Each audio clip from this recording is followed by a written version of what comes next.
Good morning बच्चों। जैसे हम लोग जानते हैं कि हम लोगों ने एग्रीकल्चर कंटिन्यू किया था, तो आज हम लोगों को एग्रीकल्चर में कल हम लोगों ने मेजर क्रॉप राइस के बारे में पढ़ा था। राइस के बारे में मैंने बताया था कि राइस इंडिया के मिलियन ऑफ पीपल का स्टेपल फूड क्रॉप्स है and it is main food crops according to area as well as in according to the production also. आज हम लोगों को बच्चों फीड क्रॉप्स पढ़नी है।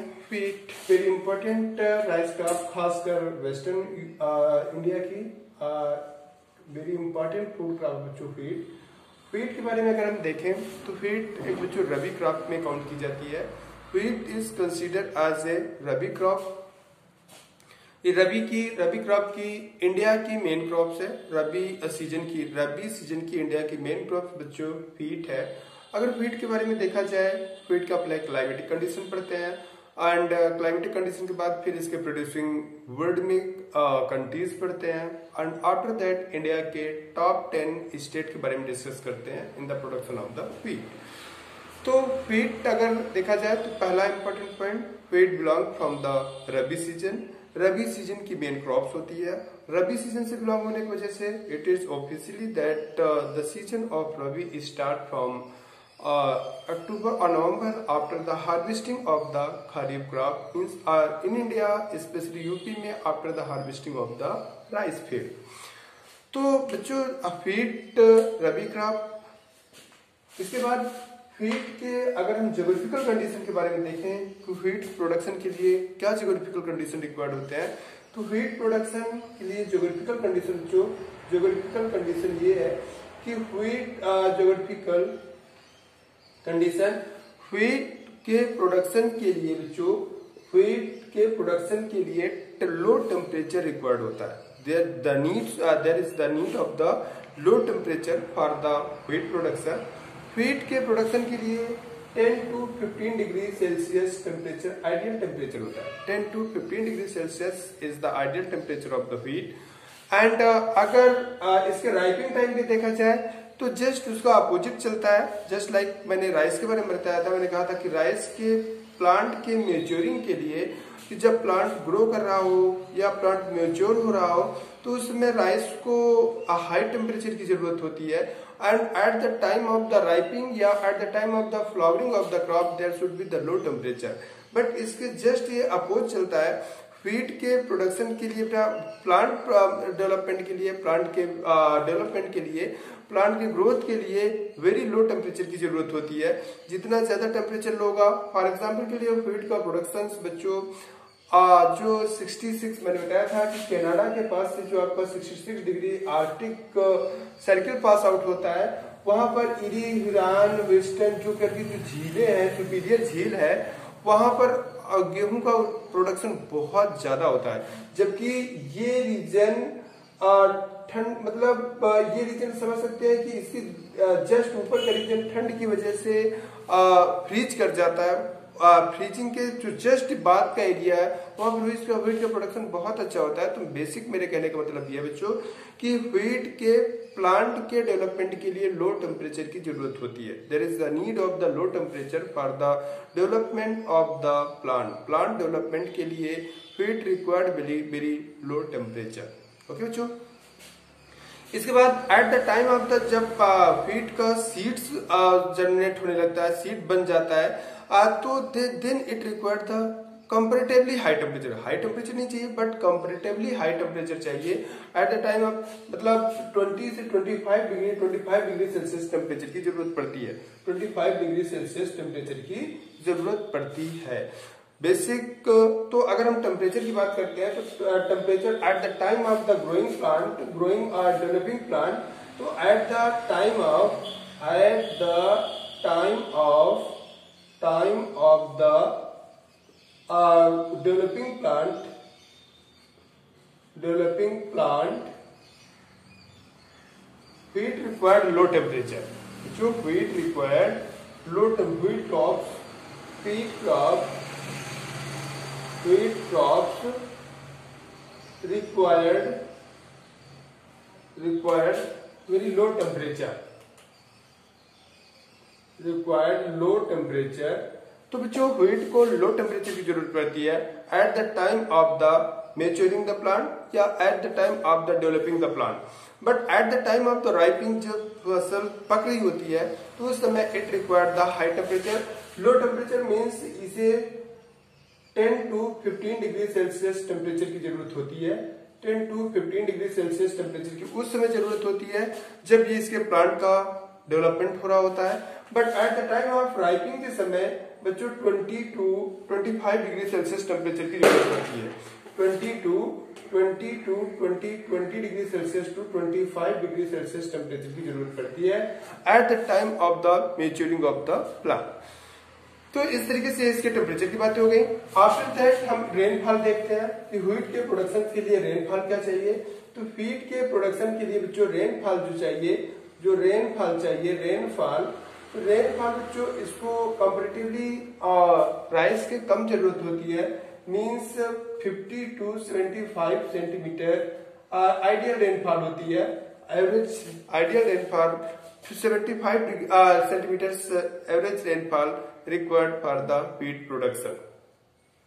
Wheat productions required low rainfall and average rainfall, and it also required low temperature comparatively the rice crop.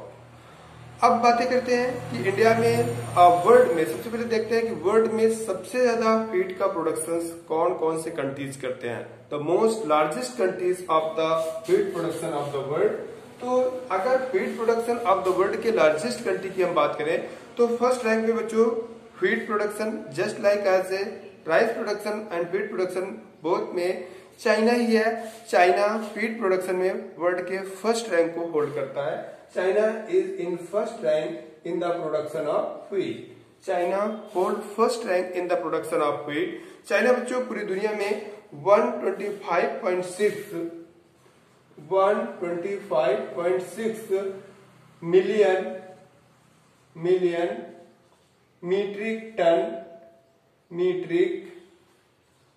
Metric tons का production करता है।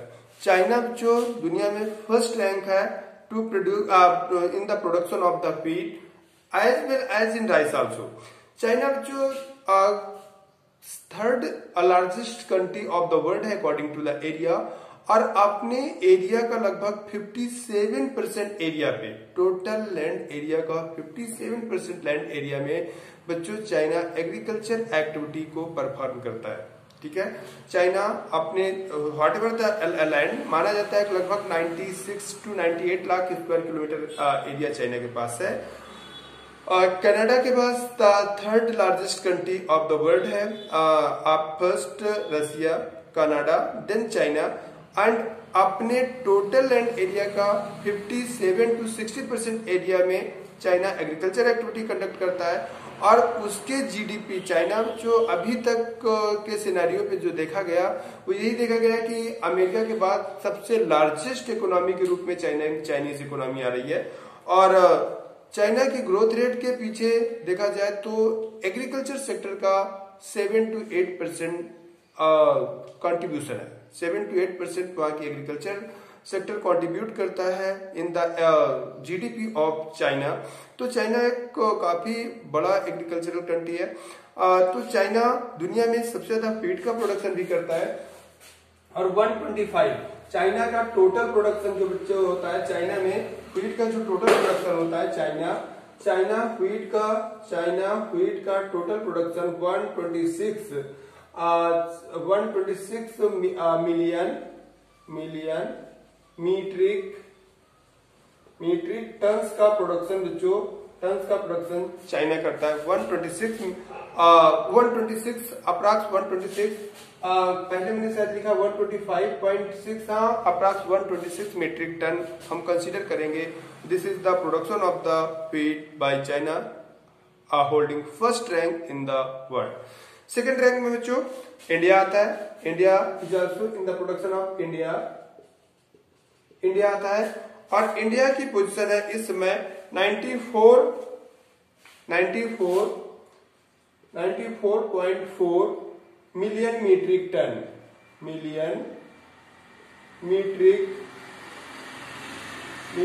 टन्स के प्रोडक्शन के साथ, मिलियन मीट्रिक टन के प्रोडक्शन के साथ, मीट्रिक टन के प्रोडक्शन के साथ बच्चों इंडिया दुनिया का सेकेंड होल्डर है, second largest producer of wheat भी है। तो India as well as production of the rice में भी सेकेंड रैंक को होल्ड करता है and as well as wheat के प्रोडक्शन में भी सेकेंड रैंक को होल्ड करता है। अब बच्चों मैं आपको एक बात और कंफर्म कर दूं कि वर्ल्ड में, इंडिया में लगभग 62% लैंड में हम एग्रीकल्चर एक्टिविटी को परफॉर्म करते हैं। 60 to 65% रेंज ले लेते हैं। 60 to 65% एरिया में चाइना और इंडिया एग्रीकल्चर एक्टिविटी परफॉर्म करता है और लगभग 60 to 65% पॉपुलेशन भी इंडिया की एग्रीकल्चर सेक्टर में इंगेज है। और प्रेजेंट टाइम पे देखा जाए तो लगभग 18% टोटल जीडीपी का 18% हमारा एग्रीकल्चर सेक्टर से आता है। हम आपको बेटा यहाँ क्लियर करते चले कि जितना ज्यादा एग्रीकल्चर सेक्टर से इनकम होती है उतना वो कंट्री माना जाता है कि वो कंट्री उतना ही बैकवर्ड है, उस कंट्री की इकोनॉमी छोटी है। और दुनिया में अमेरिका को देखा जाए तो अमेरिका में एग्रीकल्चर सेक्टर का कंट्रीब्यूशन मात्र 1% ही आता है। 1% यानी टोटल इनकम का 1% अमेरिका एग्रीकल्चर सेक्टर से गेन करता है। बाकी इंडस्ट्रियल और सर्विस सेक्टर, इन सेकेंडरी और सर्विस सेक्टर, टर्शरी सर्विस जिसे सर्विस सेक्टर कहते हैं, सेकेंडरी को हम इंडस्ट्रियल सेक्टर कहते हैं, से अमेरिका गेन करता है। तो इस तरीके से बच्चों इंडिया सेकेंड रैंक को होल्ड करता है in the production of the wheat also. फिर इसके बाद बच्चों थर्ड रैंक पे यूएसए आता है। USA United state of America, United state of America, United state of America दुनिया के थर्ड रैंक को होल्ड करता है और इसमें इस समय इसका प्रोडक्शन लगभग 61.6 America, United state of America की बात करें तो लगभग 61.6 मिलियन मीट्रिक टन्स व्हीट का प्रोडक्शन अमेरिका करता है। 61.6 मिलियन मीट्रिक टन्स का प्रोडक्शन व्हीट अमेरिका दुनिया के थर्ड रैंक को होल्ड करता है in the production of wheat. दुनिया में थर्ड रैंक को होल्ड करता है in the production of wheat. Fourth number पे बच्चों रसिया आता है। फोर्थ नंबर पर रसिया की पोजीशन है बच्चों। दुनिया में फोर्थ रैंक को होल्ड करने वाला रसिया है। Russia hold fourth rank in the production of wheat और लगभग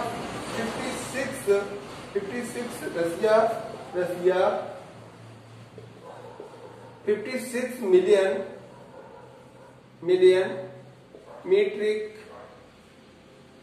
मीट्रिक टन्स के साथ रसिया बच्चों फोर्थ रैंक को होल्ड करता है in the production of the wheat. Russia is holding in the production of wheat fourth rank. Fifth rank को बच्चों फ्रांस गेन करता है। France it is also European country.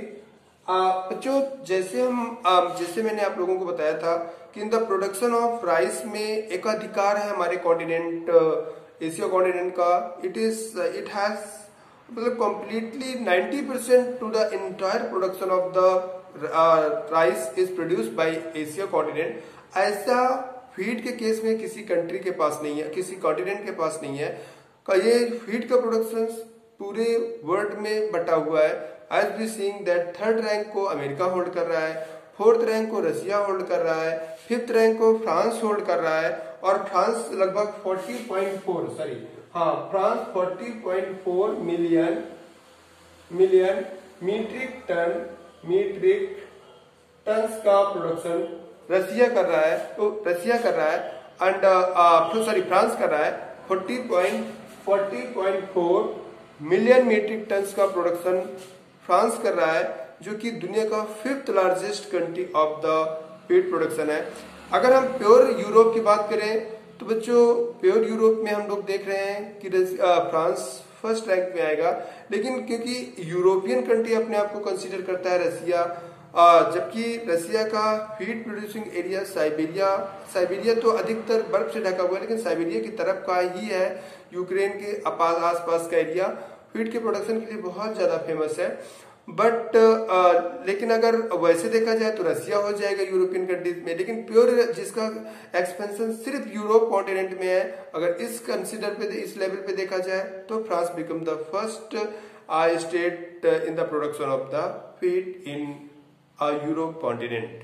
क्योंकि रसिया का एक्सपेंशन हम देखते हैं कि it is spread in Europe also and Asia also. You know that Europe and Asia continent are separated by the Ural mountain because there is no natural separation, just like as water bodies. Most of all the continents are separated by the water bodies, but in case of Russia and Asia and Europe, there is a division of the Ural mountain which divide to the two continent Europe and Asia by Ural पर्वत। दोनों को इसी वजह से, क्योंकि दोनों basically by land attach हैं, इस वजह से दोनों को कभी कभी मिला करके यूरेशिया भी कुछ लोग कहते हैं, यूरेशिया कॉन्टिनेंट। तो Eurasia continent is the combined name of the Asia as well as Europe, Europe as well as Asia, that's its common name becomes Eurasia. तो बच्चों हम बातें कर रहे थे कि इसके बाद फ्रांस होल्ड करता है। फ्रांस की जो होल्डिंग है 5th रैंक है। आफ्टर दैट ऑस्ट्रेलिया की पोजीशन आती है।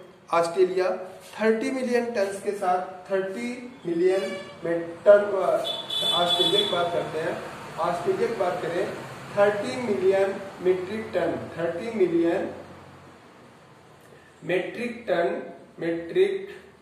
टन के साथ ये 6th रैंक को होल्ड करता है। 6th rank. 7th रैंक को बेटा कनाडा होल्ड करता है अप्रॉक्स 27 मिलियन टन के साथ। कनाडा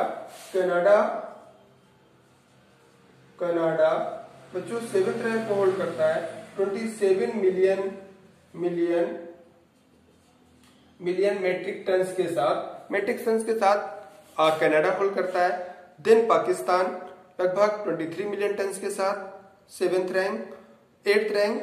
9th रैंक को बेटा जर्मनी होल्ड करता है अप्रॉक्स 22.5 मिलियन टन के साथ। और 10th रैंक को टर्की होल्ड करता है। टर्की के भी साथ बच्चों एक कंट्रोवर्सी है, टर्की का भी कुछ पोर्शन एशिया में है, most of portion it's in Asia, but इसका कुछ पोर्शन इस्तांबुल, जिसे हम कभी कुस्तुंतनिया के नाम से भी जानते थे, लेकिन प्रेजेंट टाइम पे उसका नाम इस्तांबुल हो गया है, वो बेटे यूरोप में चला जाता है। तो बीच में बास्पोरस की एक स्ट्रीट आती है, वाटर स्टेट आती है, जो दोनों पार्ट को एशिया और यूरोप को सेपरेट करती है। तो टर्की का कुछ पोर्शन इधर है, तो मतलब उस स्टेट चैनल के कुछ इधर है, कुछ पोर्शन यूरोप में है। तो टर्की को कभी यूरोप का एक बीमार कंट्री के नाम से भी जाना जाता था। खैर छोड़ो, वो जब कभी हम हिस्ट्री के यूरोप के हिस्ट्री में पढ़ेंगे तब हम आपको बताएंगे ये चीजें। लेकिन बस आज इतना समझो कि लास्ट 10th जो रैंक है वो टर्की की है। तो इस तरीके से ये रैंकिंग हुई बच्चों की। सबसे ज्यादा प्रोडक्शन, व्हीट के प्रोडक्शन में भी चाइना 1st रैंक को होल्ड करता है। 2nd रैंक को होल्ड करने वाला कंट्री हमारा खुद का इंडिया है। 3rd रैंक को होल्ड करने वाला यूएसए है। 4th रैंक को होल्ड करने वाला रसिया है। 5th रैंक को होल्ड करने वाला फ्रांस है। 6th रैंक को होल्ड करने वाला ऑस्ट्रेलिया है। 7th रैंक को होल्ड करने वाला कनाडा है। 8th रैंक को होल्ड करने वाला पाकिस्तान है। 9th रैंक को होल्ड करने वाला जर्मनी है। 10th रैंक को होल्ड करने वाला टर्की है। तो ये बच्चों इंडिया के व्हीट प्रोड्यूसिंग, वर्ल्ड के व्हीट प्रोड्यूसिंग कंट्रीज के बारे में हमने जाना। After that wheat producing countries, हाँ एक्सपोर्ट करने का रेशियो अलग हो जाता है बच्चों, क्योंकि चाइना और इंडिया अगर लार्जेस्ट प्रोड्यूसर हैं तो लार्जेस्ट कंज्यूमर भी हैं, because having the largest population. After that बच्चों हम लोग इंडिया में आते हैं। तो इंडिया में देखा जाए तो व्हीट का प्रोडक्शन किन किन मेन स्टेट में होता है। तो the main state producing state, the main wheat producing states अगर इंडिया में हम देखें तो इंडिया में सबसे पहली रैंक जो व्हीट के प्रोडक्शन में आती है बच्चों, वो एरिया के वजह से उत्तर प्रदेश के आते हैं। अगर हम प्रोडक्टिविटी के बारे में देखेंगे तो प्रोडक्टिविटी के बारे में बेटे व्हीट के प्रोडक्शन में 1st रैंक होल्ड करने वाला पंजाब है। ठीक है, पर हेक्टेयर एरिया में सबसे ज्यादा व्हीट का प्रोडक्शन बच्चों पंजाब में होता है पर हेक्टेयर एरिया के हिसाब से। लेकिन जब हम पूरे एरिया को होल्ड करते हैं पूरा पूरा एक स्टेट काउंट करते हैं तो पंजाब बेटे एक छोटा सा स्टेट है। As we know that at the time of the division of India 1947 Punjab has been divided in two parts and west part of Punjab has become the part of the Pakistan and while east एक छोटा सा part हमारे India के पास बचा। जो लाहौर है ये कभी हमारे ज्वाइंट जब हमारा कंट्री डिवाइड नहीं हुआ था तो लाहौर हमारे पंजाब की कैपिटल हुआ करती थी एंड उस समय मानते हैं कि Punjab largest producer of wheat रहा होगा। लेकिन क्योंकि क्लाइमेटिक कंडीशंस, वहाँ की सॉइल, वहाँ की नदियों का ग्रुप जो सतलज, रावी, ब्यास, चिनाब, झेलम कहा जाता है, ये पंजाब नाम इसको इसी वजह से दिया गया था कि वहाँ पर सतलज, रावी, ब्यास, चिनाब, झेलम 5 रिवर्स फ्लो होती हैं। Sutlej, Ravi, Beas, Chenab, Jhelum. Because of 5 rivers, its name has given Punjab means land of 5 rivers. Punjab means land of 5 reverse. तो इस तरीके से पंजाब का नाम Punjab because of land of 5 reverse दिया गया। लेकिन बाद में eight the time of division 3 नदियां पाकिस्तान चली गई। वैसे सारी जो नदियां जाती हैं वो पाकिस्तान में ही जाकर के इंडस रिवर से मिलती हैं जाकर के मिठानकोट के पास। सारी नदियों को सतलज और रिवर्स अपने साथ में लेकर के जाके मिठानकोट में जबके पास जाकर के मिलती है जाकर के इंडस रिवर से और जाकर के अरबियन सी में गिरते हैं। दैट इज नॉट मैटर, वो मैटर नहीं है। कभी हम रिवर्स के बारे में पढ़ेंगे तो जानेंगे। लेकिन मेरे कहने का मतलब है कि ये नदियों के थ्रू लाई गई मिट्टियां वहां पर सेटल डाउन की गई जिसकी वजह से वहाँ अलुवियल सॉइल बहुत ज्यादा अमाउंट में सेटल हुई। और you know that alluvial soil is the most fertile soil in case of the wheat production. तो हम बातें कर रहे थे the largest state of the wheat producing states of India. तो उनमें से फर्स्ट रैंक होल्ड कर रहा है। We know that first rank is hold by UP because of its vastness as compare Punjab. But अगर प्रोडक्टिविटी देखी जाए तो पंजाब फर्स्ट रैंक पे आ जाएगा। Per unit per hectare area पे के हिसाब से प्रोडक्शन देखा जाए तो पंजाब फर्स्ट रैंक में है। एंड अगर केवल टोटल लैंड के बेस पे देखा जाए तो यूपी फर्स्ट रैंक में in the production of wheat है। Then followed by Punjab. दूसरे रैंक में बच्चों पंजाब आता है। पंजाब अपने छोटा स्टेट होते हुए भी ज्यादा अनाज के प्रोडक्शन की वजह से इसे ग्रेन और बाउल ऑफ ग्रेन कहते हैं। हाँ बच्चों, मैंने आप लोगों को शायद कल बताया था जब मैं राइस पढ़ा रहा था, तो शायद मैंने कहा था कि मैं बाद में आपको बताऊंगा कि बाउल ऑफ राइस किसे कहा जाता है। तो बाउल ऑफ राइस बच्चों छत्तीसगढ़ को कहा जाता है। याद रखना, बाउल ऑफ राइस छत्तीसगढ़ को कहा जाता है। छत्तीसगढ़ को क्यों कहा जाता है ये भी हम बता देंगे आपको कि किस तरीके से वहां पर नदियों के जो घाटीज हैं, जो नदियों का वैलीज एरिया है, वहां पर चावल का प्रोडक्शन ज्यादा होता है। क्यों? क्योंकि वहां बारिश भी ज्यादा हो जाती है। क्यों ऐसा होता है? क्योंकि मानसून ऐसा